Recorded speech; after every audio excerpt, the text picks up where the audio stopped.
Selamat pagi dan selamat hari Minggu. Untuk renungan pada pagi ini saya akan mengajak kita melihat dua bagian firman Tuhan. Yang pertama dari Matius pasal yang keempat ayat yang ke-17, dan yang kedua nanti kita akan lihat di dalam Kisah Para Rasul pasal yang pertama ayat yang ketiga. Demikian firman Tuhan.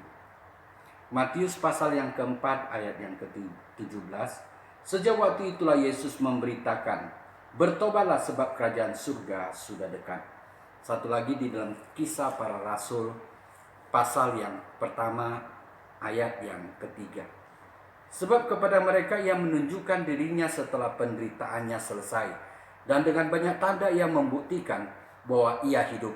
Selama 40 hari ia berulang-ulang menampakkan dirinya dan berbicara kepada mereka tentang kerajaan surga. Dua bagian firman Tuhan ini adalah menceritakan bahwa Tuhan Yesus memberitakan tentang kerajaan surga. Kalau kita lihat pelayanan Tuhan selama 3,5 tahun, berulang kali dia memberitakan tentang kerajaan surga, baik secara langsung maupun secara perumpamaan. Dan khususnya 40 hari sebelum dia naik ke surga, dia kembali lagi memberitakan secara berulang-ulang tentang kerajaan Allah atau kerajaan surga.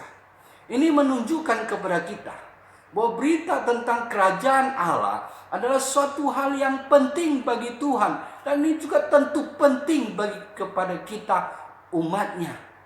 Sehingga dia berulang kali memberitakan tentang kerajaan surga. Kerajaan surga itu dia beritakan secara berulang kali, menunjukkan bahwa berita itu adalah satu berita yang penting. Dan dia memberitakan secara berulang kali. Ini menunjukkan kepada kita supaya kita jangan melupakan akan berita tentang kerajaan surga. Dan dia berulang kali memberitakan tentang kerajaan surga adalah supaya kita mengingatnya dan mengerti akan isi daripada berita kerajaan surga itu. Firman Tuhan katakan, bertobatlah sebab kerajaan surga sudah dekat. Firman Tuhan mengatakan bertobatlah. Kenapa dikatakan bertobatlah? Sebab pertobatan adalah sesuatu hal yang penting. Pertobatan adalah satu langkah yang utama untuk kita masuk ke dalam kerajaan surga. Oleh sebab itu Tuhan Yesus mengatakan bertobatlah. Kata bertobat ini diambil dari kata metanoia. Metanoia yang mempunyai pengertian yang pertama adalah bahwa dia berbalik dari sesuatu yang negatif kepada yang positif. Dengan satu pengetahuan yang baru, dia kemudian meninggalkan yang negatif itu menuju kepada yang positif. Tapi kalau kita melihat perjanjian baru, kita akan melihat pengertian metanoia atau pertobatan terjadi sedikit pergeseran. Dan itulah yang kemudian diambil menjadi pengertian bagi umat Tuhan tentang pertobatan itu. Pertobatan adalah bicara tentang bagaimana orang yang tadinya tidak mengenal Tuhan, tadinya adalah orang yang jauh daripada Tuhan, sekarang dia kembali kepada Tuhan, meninggalkan apa yang bukan Tuhan. Dia kemudian menyembah kepada Tuhan, dan kemudian dia menjadi orang yang percaya dan diberi Roh Kudus kepada dia. Dan di dalam hidup orang itu terjadi perubahan. Inilah pertobatan. Satu pertobatan di mana dia meninggalkan yang lama dan sekarang dia berbalik mengikut Tuhan, percaya kepada Tuhan. Dan pengertian yang kedua akan metanoia atau pertobatan adalah bicara tentang dia dari hari ke hari, tiap-tiap hari terjadi perubahan dalam hidupnya menuju ke hal yang baik, terus bertambah sehingga waktu kita mengenal dia dulu, tak kala kita bertemu dia 1 tahun kemudian, terjadi perubahan yang drastis karena proses yang panjang dalam 1 tahun itu. Jadi jikalau tidak ada perubahan seperti itu, maka itu tidak disebut pertobatan. Itulah pertobatan yang dimaksudkan oleh firman Tuhan. Dan kita melihat banyak contoh tentang pertobatan seperti ini. Kita bisa ambil contoh misalnya Nikodemus, satu pertobatan yang perlahan-lahan tapi akan terus mengubah hidupnya. Dia tadinya adalah seorang yang tidak mengenal Tuhan, dia tidak menyembah kepada Tuhan, dia adalah orang yang kemudian tertarik kepada pengajaran Tuhan, yang malam-malam datang kepada Tuhan, dan dia mengakui Tuhan pada saat itu sebagai rabi. Tapi ada peningkatan selanjutnya. Dia kemudian selanjutnya menyebut Tuhan sebagai nabi. Tapi kemudian kita melihat waktu Tuhan Yesus di atas kayu salib, dia bersama dengan Yusuf Arimatea menurunkan Tuhan dari salib. Ini bukan perbuatan yang sederhana. Ini adalah satu perbuatan yang luar biasa, menunjukkan iman percayanya kepada Tuhan. Karena dengan menurunkan Tuhan dari atas kayu salib, dia tidak hanya mempertaruhkan jabatannya, tapi dia juga mempertaruhkan nyawanya. Karena bisa saja dia diperhitungkan sebagai antek daripada seorang pengkhianat bangsa. Dia bisa dipenjara, dia bisa saja dibunuh. Tetapi kita melihat oleh karena percayanya kepada Tuhan, oleh karena pertobatan, sehingga terjadi perubahan dalam hidupnya. Dia rela meninggalkan itu semua, apapun menjadi taruhan, untuk menurunkan Tuhan dari kayu salib. Bahkan kemudian kita tahu dia memberikan 50 kati minyak mur untuk membaluri tubuh Tuhan, meminyaki tubuh Tuhan, sebagai sebuah tradisi yang dilakukan oleh orang Yahudi. Tapi kita juga tahu contoh yang lain seperti perempuan Samaria. Perempuan Samaria yang bertemu Tuhan di sumur Yakub, di mana dia tadinya adalah orang yang menghindar dari orang banyak. Karena dia dikenal sebagai perempuan yang tidak baik. Dia pernah punya 5 suami, dan kemudian 5 suami itu diceraikan. Mungkin satu persatu diceraikan oleh dia. Dan sekarang dia tinggal dengan seorang laki-laki, dan laki-laki itu bukan suaminya. Artinya dia sekarang tinggal dengan laki-laki dengan yang bukan suaminya. Artinya terjadi kumpul kebo yang membuat dia tidak ingin bertemu dengan orang banyak. Tetapi apa yang terjadi? Waktu dia bertemu dengan Tuhan, terjadi perubahan dalam hidupnya. Dia memberitakan tentang Tuhan, apakah dia adalah Mesias. Inilah pertobatan. Dan yang paling fenomenal mungkin yang kita kenal adalah Sakius. Sakius adalah kepala pemungut cukai, seorang yang serakah, seorang yang cinta uang. Dia tidak peduli dia dibenci oleh bangsanya, dia tidak peduli dia dikucilkan oleh bangsanya. Yang penting dia bisa menjadi bertambah kaya, bertambah akan hartanya. Tetapi tak kala dia bertemu dengan Tuhan, terjadi perubahan dalam hidupnya. Inilah pertobatan. Terjadi perubahan dalam hidupnya, sehingga dia mengatakan, setengah dari hartaku akan kuberikan kepada fakir miskin. Sekiranya ada orang yang kuperas, akan kukembalikan 4 kali lipat akan apa yang telah kuperbuat bagi dia. Inilah bicara tentang pertobatan. Pertobatan yang membawa dia percaya kepada Tuhan. Pertobatan yang mengubah hidupnya berbeda. Dan sekarang dia menjadi anggota kerajaan Allah. Oleh sebab itu firman Tuhan katakan, Tuhan Yesus mengatakan, bertobatlah sebab kerajaan surga sudah dekat. Karena pertobatan adalah kunci kita menjadi anggota daripada kerajaan surga. Dan kerajaan surga itu adalah sesuatu yang sangat bernilai, bahkan tak ternilai sedemikian rupa. Yang diumpamakan seperti harta yang terpendam, yang diumpamakan seperti mutiara yang indah dan mahal, begitu berharga sehingga tidak ternilaikan, tidak dapat dibandingkan dengan apa yang dia punya. Sehingga dalam hidupnya, tak kalau dia mendapatkan kerajaan surga itu, dia mengesampingkan semua apa yang menjadi miliknya. Semua yang dia punya itu menjadi tidak bernilai. Semua yang dia miliki, dia rela untuk diganti dengan kerajaan surga itu. Artinya dia mengutamakan kerajaan surga daripada apa yang dia miliki, dari apa yang menjadi miliknya. Tetapi kadangkala kerajaan surga itu bagi orang tertentu seperti tidak bernilai. Kenapa? Karena dia belum mengerti akan kerajaan surga itu sebenarnya. Dan dia mungkin adalah orang yang tidak mendapat bahagian dalam kerajaan surga itu sendiri. Kalau kita bisa ambil contoh, hari ini saya bisa ambil contoh satu yang mungkin kita sering dengar, yaitu tentang orang kaya, orang muda yang kaya.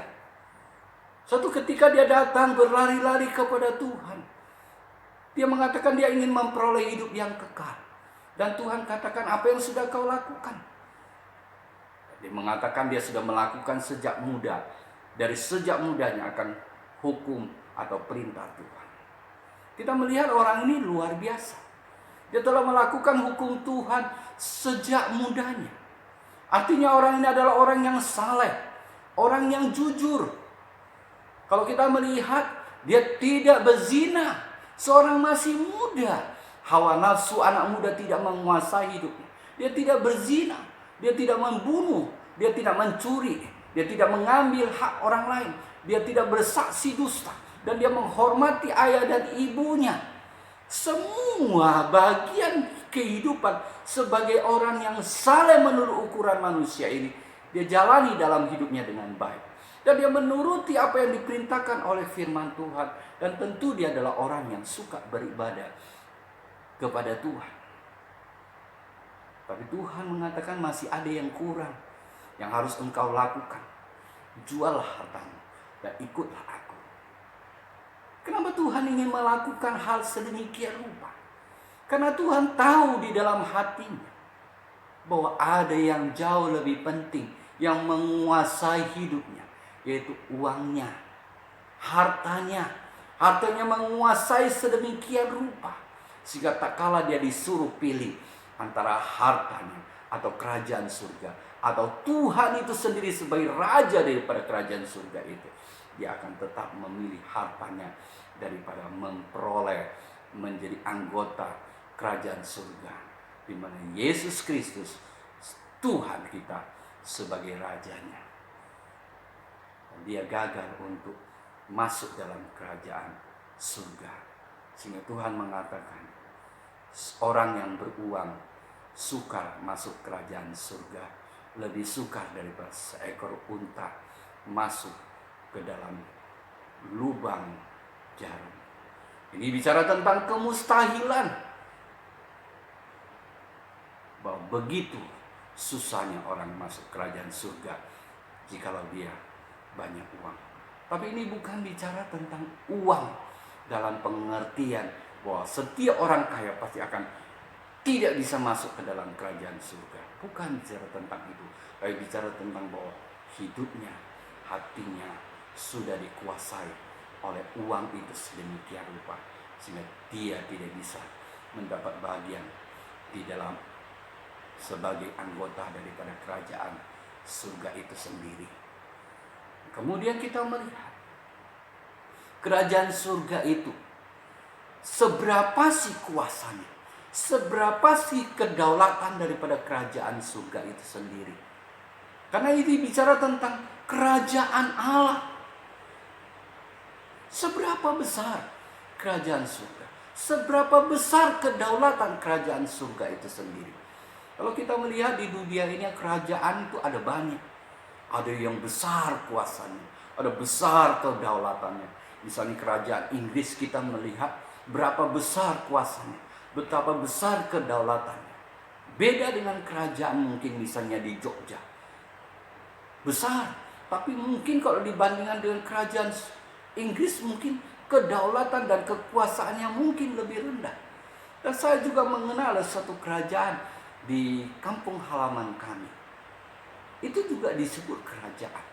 Tetapi kedaulatan dan kuasanya sudah pupus sedemikian rupa. Hanya tinggal kenangan. Mereka mungkin belasan tahun bahkan mungkin puluhan tahun mereka kumpul sekali untuk kembali bernostalgia dengan segala adatnya, untuk mengenang bahwa mereka adalah bagian daripada turunan daripada kerajaan ini. Tapi kedaulatannya, kuasanya sudah pupus sedemikian rupa. Tapi bagaimana dengan kerajaan surga? Bagaimana dengan kerajaan Allah itu sendiri? Kerajaan surga Kita bicara tentang kerajaan Allah. Adalah satu kuasa, adalah satu kedaulatan yang mempunyai kedaulatan dan kuasa yang penuh daripada Allah. Punya kuasa yang penuh, punya kedaulatan yang penuh, punya kasih yang penuh, punya keadilan yang penuh di dalam kerajaan itu sendiri. Dan tidak ada yang dapat menandingi dan tidak ada yang dapat membatasi. Tetapi di dalam prakteknya mungkin kita secara manusiawi kita bisa melihat mungkin sepertinya sangat terbatas kuasanya. Mungkin kita secara manusia bisa melihat seperti itu.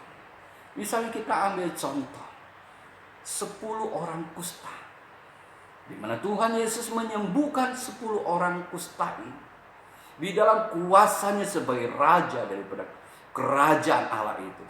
Dia menyembuhkan 10 orang kusta. 10 orang kusta. Orang kusta adalah orang yang mengalami penyakit kusta. Di mana penyakit kusta adalah satu penyakit yang tidak dapat disembuhkan pada masa itu. Satu penyakit yang sangat menyakitkan, sehingga membuat orang itu terkucilkan sedemikian rupa. Dia tidak boleh masuk ke dalam bait Allah. Dia tidak boleh bertemu dengan orang banyak. Dia tidak boleh bertemu dengan sanak famili, saudara-saudaranya. Terkucilkan sedemikian rupa, bahkan mungkin sampai mati. Adalah satu hukuman tersendiri bagi orang yang mengalami penyakit kusta seperti itu. Tapi kita melihat di dalam kuasanya yang tidak terbatas, di dalam kedaulatannya yang punya kedaulatan yang penuh, Tuhan Yesus menyembuhkan 10 orang kusta ini. Tapi apa yang terjadi? Firman Tuhan menunjukkan kepada kita hanya satu orang Samaria yang datang bersyukur dan menyembah kepada Tuhan. Artinya hanya satu orang yang mengakui dia sebagai raja, sebagai Tuhan yang layak untuk disembah, yang layak untuk menerima segala puji dan syukur daripada dia. Tapi inilah kerajaan Allah. Ingin menunjukkan kepada kita semua bahwa dia berdaulat penuh. Kerajaan surga adalah satu kerajaan yang bersifat berdaulat penuh. Dan dia punya kuasa yang penuh, yang tidak ada yang dapat menandingnya. Di dalamnya adalah kasih, keadilan. Tetapi di dalam kuasanya yang penuh, di dalam kedaulatan yang penuh, dia tidak pernah memaksa kehendaknya untuk dilakukan oleh manusia. Inilah kerajaan surga. Tapi kita juga tahu bahwa kerajaan surga adalah satu kerajaan yang punya kedaulatan dan kuasa yang tidak dapat dibatasi. Oleh sebab itu, kita yang sebagai anggota kerajaan surga, kita yang merupakan bagian daripada anggota kerajaan surga, kita punya kuasa itu sebagai anak-anak Tuhan. Kita punya kuasa itu. Oleh sebab itu firman Tuhan katakan bahwa kita ini seperti biji. Kita ini seperti benih, biji sesawi. Bahkan diumpamakan seperti ragi. Ini bicara tentang apa? Ini bicara tentang di dalam kita. Sebagai anggota kerajaan surga, ada kuasa yang ada di dalam hidup kita. Kuasa yang dapat menumbuhkan sesuatu yang dari yang kecil menjadi sesuatu yang besar. Kita adalah benih biji sesawi ini. Bicara tentang diri kita. Bisa juga bicara tentang iman kita. Yang sesuatu yang sifatnya kecil, tetapi tak kala kita rela untuk ditanamkan, untuk dihancurkan, untuk ditiadakan, maka dari dalam kita akan berkembang dan bertumbuh kerajaan surga yang semakin besar. Artinya, jikalau kita mau berkorban dengan mentiadakan diri, menghilangkan keakuan di dalam hidup kita, maka kita akan melihat kerajaan surga, kuasa dari kerajaan surga yang berkarya di dalam hidup kita itu akan melakukan hal yang luar biasa melalui hidup kita. Demikian juga dengan ragi. Ragi itu bisa dipergunakan dengan hal yang tidak baik, tapi juga bisa di dalam hal yang baik. Tetapi tak kala ragi itu dipakai di dalam kerajaan surga, dia akan menjadi satu bahagian di mana dia akan mengembangkan tepung menjadi roti yang berkembang, lembut dan enak. Inilah ragi.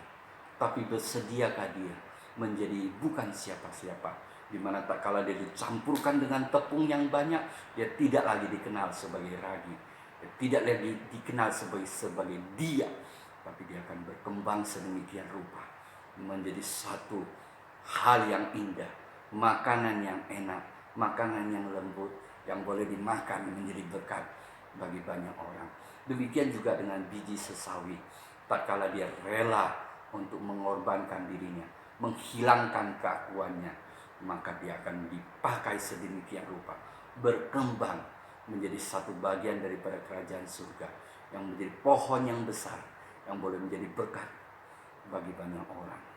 Dan yang kemudian kita akan lihat lagi satu bagian firman Tuhan di dalam Matius.